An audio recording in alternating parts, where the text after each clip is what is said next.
বাংলার ক্রিকেটের মহারাজ সিএবির প্রেসিডেন্ট হওয়া সত্ত্বেও একটা রিচাকে অভিনন্দন জানিয়ে একটা বোর্ড পর্যন্ত এখানে লাগানো হয়নি।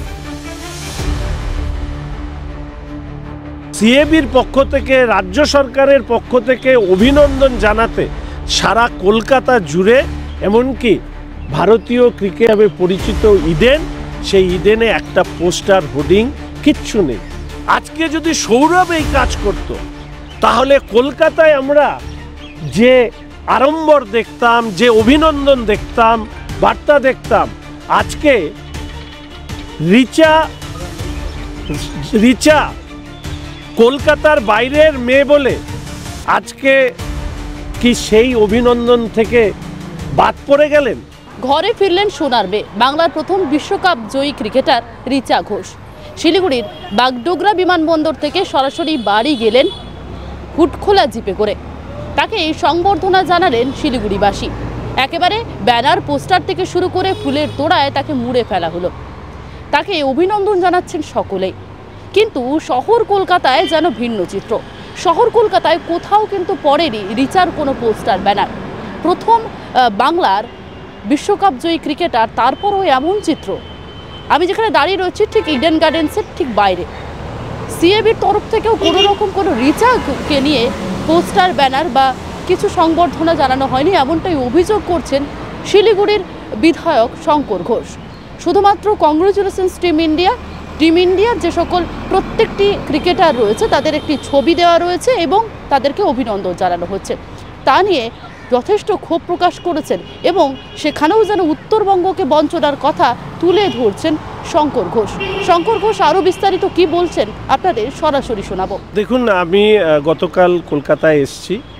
রিচা আমার শহরের মেয়ে, আমার পশ্চিমবঙ্গের মেয়ে, পশ্চিমবঙ্গের প্রথম বিশ্বজয়ী মহিলা, এবং আজকের দিনে দাঁড়িয়ে পশ্চিমবঙ্গের মাটিতে উনি যখন পা দিলেন শিলিগুড়ি বাগডোগরা বিমানবন্দরে, তো আমার ইচ্ছে ছিল যে বাংলা নয়, ভারতবর্ষের ক্রিকেটের বাড়ি বলে পরিচিত ইডেনে রিচাকে স্বাগত জানাতে কোনো ধরনের অভিনন্দন বার্তা দেওয়া হয়েছে কিনা।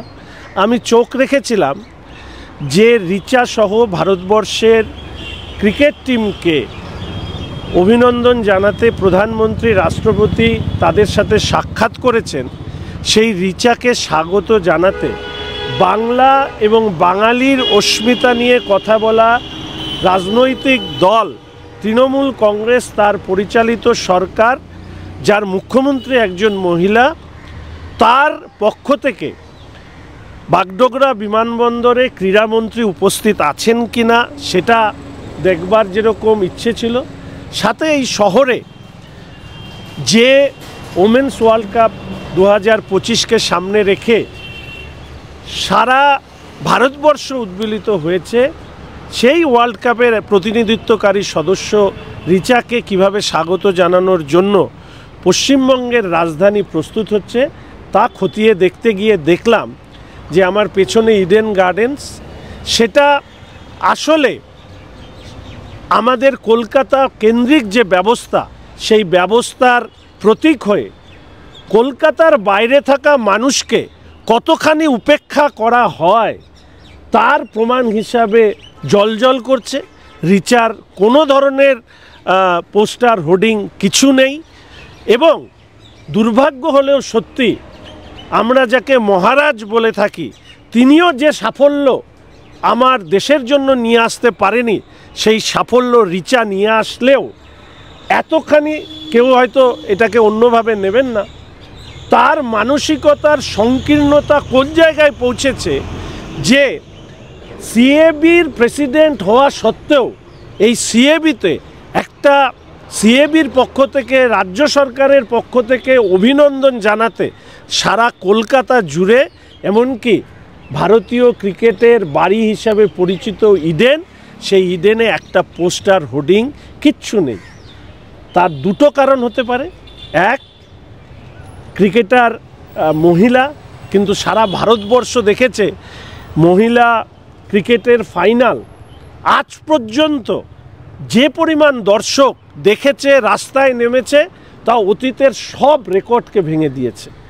তাহলে কি মহিলা বলে তাকে উপেক্ষা করা হলো?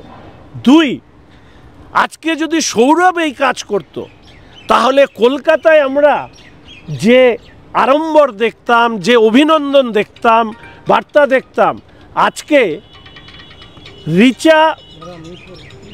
রিচা কলকাতার বাইরের মেয়ে বলে আজকে কি সেই অভিনন্দন থেকে বাদ পড়ে গেলেন?